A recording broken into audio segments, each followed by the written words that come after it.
Welcome to Small Business, Big Network, the podcast for small business owners who want big results from their networking. I'm Liz Drury, a freelance voiceover artist who knows that if you're not working, then networking could help. Gemma Adair is the founder of Riada Gemma Adair is the founder of Riada Consulting. She's also a podcast host and the trustee of a charity. When it comes to networking, Gemma advises that you just keep on going because you never know where it's going to lead. Thank you very much for being my guest on the podcast, Gemma. Delighted to be here. Thank you so much, Liz, for having me. Now, you're a marketing expert running a consultancy business, but you haven't always worked for yourself, I know. So tell me something about your career journey and what brought you to this point. Yeah, so I've been in marketing now for over 20 years and predominantly within the sort of tech space. So I actually started my first marketing position for a college actually. So it was a sort of temporary marketing exec position. Was there for about, I would say, maybe 10 or 11 months. And then I moved on to tech sort of in 2011. So I've been working within the tech space for quite a long time and predominantly working with Microsoft partners. I did work for a AWS, Amazon Web Services partner at one point for about 8 or 9 months. And then I basically went into the Microsoft space and decided just if I don't do it now, I'll never do it, and sort of decided to sort of commit to this full time. So that's what I did after, working in the corporate world. And it's been something on the cards for quite a long time, to be honest, as well. Yeah. And so what was it that attracted you to marketing in the first place and to the tech space in particular?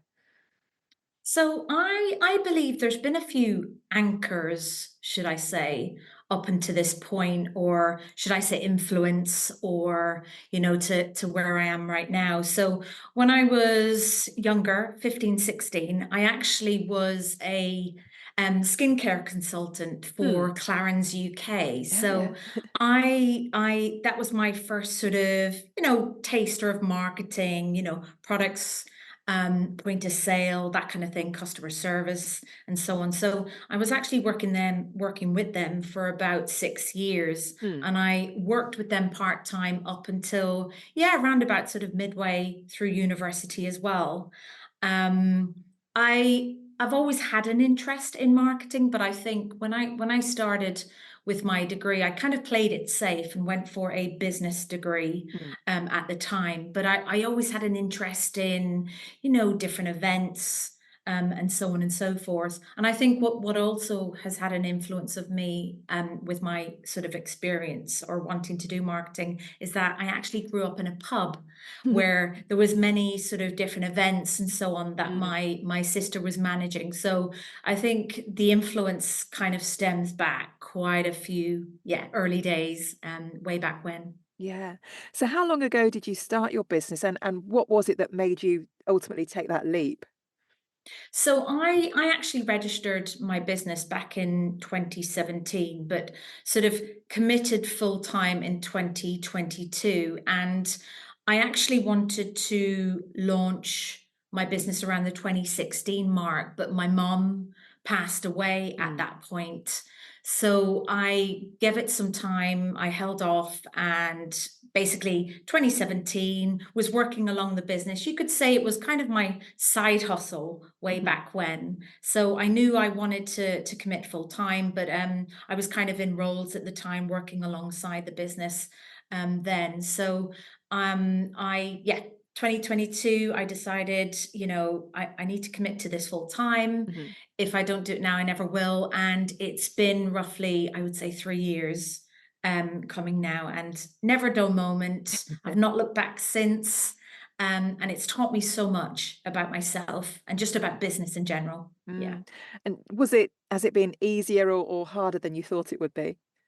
So I think just like the 9 to 5, or just like the corporate world, or working for someone else, it definitely has its challenges. I think I'd be lying if I said that, yeah, no, it's all plain sailing and so on and so forth. Definitely does have its own challenges. I think when you go into business, or when you run a business or a consultancy or whatever it may look like, you wear multiple different hats. So Hmm. your HR, your sales, your marketing, your client delivery in terms of projects and so on. So it keeps it interesting. I think it does kind of, yeah, you tap into skills and different things that you never knew you had, Mm. so it's things kind of get brought to light, or brought to the surface, should I say, when you run a business, for Yeah, sure. definitely. So how has it grown since you started? So I would say it's grown quite a bit, and I'd say both in confidence and from a sort of a revenue perspective Mm. as well. I think both areas have grown. I think and anyone could probably sort of speak to this. When you are a consultant, it can up down in terms of sort of revenue, in terms of just like different projects that you're managing and so on. So there can be times when revenue doesn't come through, and then there's times where it does. So it's been quite challenging, but it's also been quite rewarding in that sense as well. But it's definitely grown, and I'm looking forward to the future ahead, and what's to come, for Mm. sure. So tell me something about the kind of clients that you have, and what you do for them. So my clients right now are predominantly within the sort of tech space, and they can range from your sort of mid-range sort of tech company to your, what we call your large sort of Microsoft sort of partners, systems integrators, that kind of thing. And currently, right now, it can be a mix. So I can act as either, I can be a consultant, so purely consultancy, advising them on what they need to do, or it can be a case of I act as interim support. So that would be sort of going in house, working with their teams, and in terms of setting a strategy, or perhaps reviewing an existing strategy. Some clients want to break out into certain markets, certain industries, so it's really kind of evaluating the market, and basically creating a strategy and an execution plan off the back of that. So I would say, in terms of what I do and what I offer, I'm very much so in the generalist sort of marketing Mm. space. I don't specify in any particular type of marketing. Like sometimes you'd have like digital marketing, you'd have, and then you'd have the traditional, but I sort of sit within that kind of mix of things. So when I do consult, or when I do act as an interim support, I have a kind of a broad understanding of the kind of marketing mix, the different channels, and work with the organization and different stakeholders on what's right for them, what's top of mind. At the end of the day, it's about revenue, it's about traction, it's about sort of getting their name out there, and generating pipeline for sales. Mm. And so what kinds of results are your clients seeing? What feedback are they giving you? So definitely from a sort of a revenue perspective. So seeing the results from the revenue side of things. Also, just with some companies, it's very much so a brand awareness. It's getting the brand out there. It's tapping into different sort of channels. And getting traction that way. One of the things I do also with my work with clients is how they can tap into their partnerships and their partnership ecosystems. So really kind of leveraging different channels to help them grow, to help them scale, but also, kind of creating opportunities where they can have and extend that conversation to which they hadn't probably had before, or tap into new markets and so on. So it's very much so different ways in terms of the feedback, or different things in terms of feedback that they come back with. So revenue, awareness, creating a demand, getting them in front of the people that they need to get in front of, both from a partner and sort of customer perspective as well. So it's yeah, it's different things for Mhm. sure. Now, I know that you're also a podcast host, so tell me what your podcast is and who is it for? I am. So this is something that I've always wanted to do, but again, I thought if I don't do it now, I never will. So I decided to create a podcast on what's sales and marketing got to do with it. And basically, this podcast focuses very much so around sales and marketing. Um, I interview sales and marketing leaders, professionals within the industry, and it's cross industry. These sales and marketing professionals sit, and it's not about tactics. It's not about strategies on some podcasts that tend to cover that. It's more about them as individuals. You Mm, know, what keeps them up at night, what's top of mind, what's their story, and how do they get into sales and marketing. And some of these individuals have transitioned out of the sales and marketing space and gone and done their own things. So again, that just kind of adds to their story. I also interview sort of early stage sort of sales and marketing professionals. At times, what's a focus of mine is graduates, so the young talent that comes into that space. And really, the podcast is for people to get insight into what sales and marketing is. I think there is the preconceptions that sort of sales is, for they just go to social events mhm, and talk to people and so on and so forth. And then marketing, oh, they color in things. They're creative and so on. So it's really about that education piece about, well, it's not just that, it's a lot more than that. We are both sales and marketing. I'm a firm believer on sales and marketing alignment. Marketing is the heart of the organization. It drives a lot internally and externally, and there's a lot of moving plates, moving parts. Both sales and marketing individuals are multifaceted, and outside of work, they're also people. They're moms, they're dads, they have children, some of them. So it's kind of really shedding light on that, and mm. for a different type of conversation to be had internally in some organizations where there's those misconceptions or maybe misalignment. Yeah. And I know you're also a trustee for a charity. You wear a lot of hats, Gemma. So what's the charity and what does it do? Yeah, so I'm a proud trustee. Absolutely love my role for the Aleto Foundation, and we develop and deliver leadership programs which support sort of the underrepresented sort of backgrounds and young people in from those backgrounds, and we work with a lot of great corporate organizations that support these young people, and it's basically changing their mindsets. It's turning the impossible to what's possible, and for them to really kind of build confidence, to leverage their skills, leverage their abilities, and to really unlock their potential and becoming leaders of tomorrow.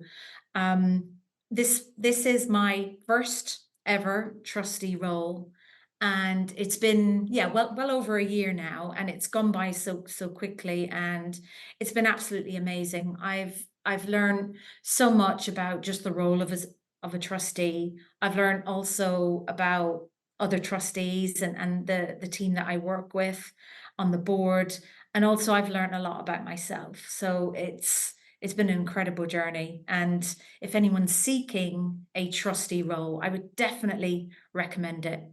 If you're passionate about a particular sort of vision or drive that organization, or what they're trying to achieve. Mm. So what kind of impact have you seen the charity having on these young people? So, I mean, I've had firsthand sort of experience. I think that's why I love the trustee role. Is I get to speak to these young people myself, Mm. and I think when we refer to sort of impact, there's nothing quite like young people coming up to you and saying that the Alito Foundation has changed their lives. They've evolved as young people.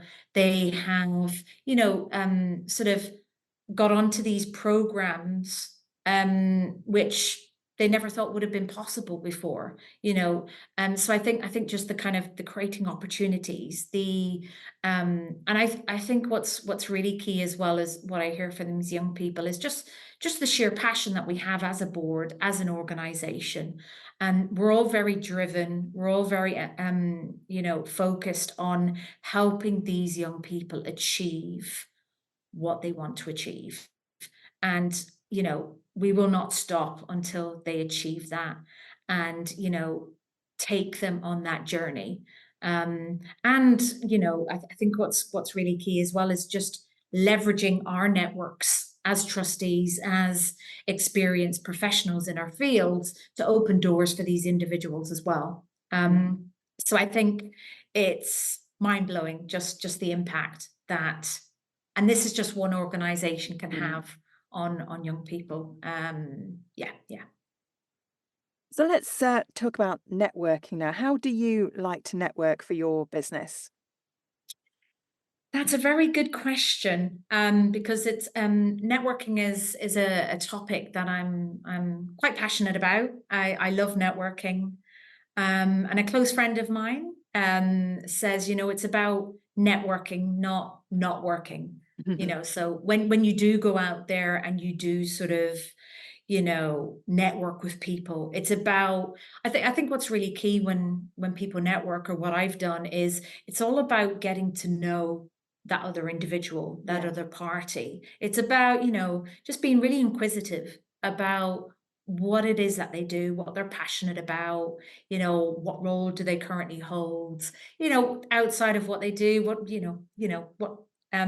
are their interests, and that kind of thing. So with me, I tend to work to network in a variety of ways. And I think where my networking has stemmed from is where it all kind of stemmed from is networking within the organizations that I worked for. Hmm. Um, and I would say that that's quite essential to being in marketing, because in marketing, because you are the heart of the organization, and because you are networking, or building relationships and nurturing relationships with different stakeholders, internal and external to the business, it almost became a natural thing to network and build relationships with people. So if I look back on my career, I'd say that's what I did. I Hmm. networked with people, I made connection, I empathized, I connected with them. I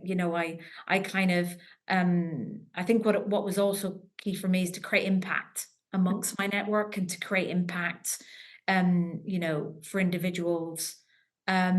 So through my corporate sort of experience, networking, I also attend a lot of different events.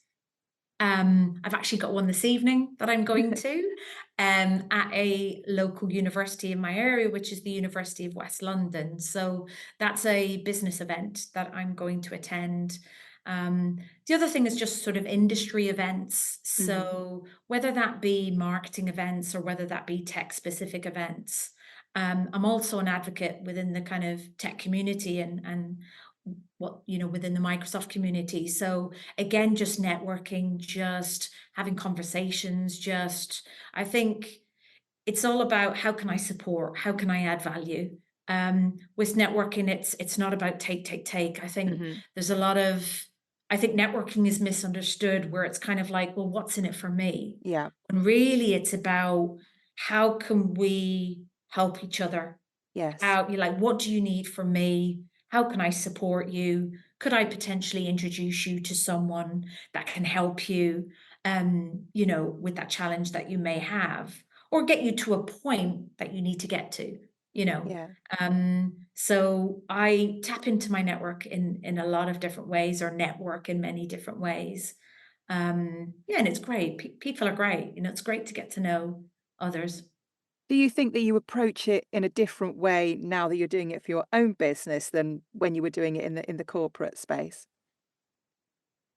Um, that's very interesting, because I think probably the scenario of my networking now has changed because I'm now in business. But I think from what I've learned from networking in the corporate world, I just take those sort of transferable skills Hmm. essentially and kind of integrate them in my networking style of things right now and what I do on the business side of things. Um, and I think yeah, it's about having that conversation. It's about just finding out more, asking questions, being inquisitive. But as you quite rightly mentioned, it's slightly different now that I'm in business because it's Hmm. a different conversation to be had. But essentially, you're yeah, you're asking questions, you're being inquisitive, what's your challenge? Yeah. That kind of thing. Yeah. Yeah. And is networking something that you encourage other people to do? I'm thinking about the young people that you meet through your charity, for example.